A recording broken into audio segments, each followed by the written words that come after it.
Talagang grabe po yung kaba ko po nun.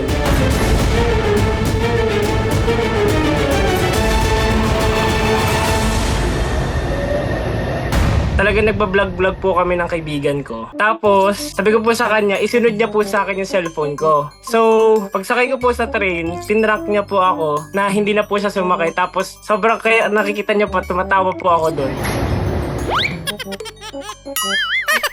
Pero ninenervyos po ako kasi wala po siyang sinabi kung saan po kami makikitang station.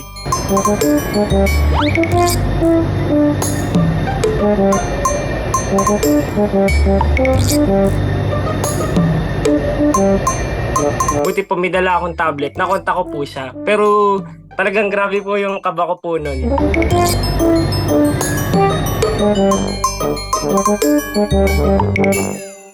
Ako si Rebo, OFW dito sa Taiwan. Madami pong nagsasabi na parang puro pasarap ng buhay, parang gano'n. Pero para po sa akin kasi, yun po yung way para ma-appreciate mo na, ay, eto ka na pala. Kasi pag araw-araw ka po nagtrabaho, nakaka-burnout po eh. Sa amin po kasi, 12 hours po kami sa work namin. Kailangan natin ng work and life balance.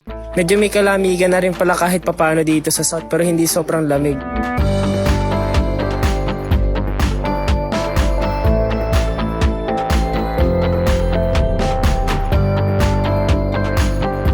Bali, hindi ko din po in-expect na na makapagtrabaho ako dito sa Taiwan since wala rin po talaga kaming pera. Talagang po kami talagang survival lang po ang nangyari po sa akin sa Pilipinas. Sinugol ko po lahat ng pera ko.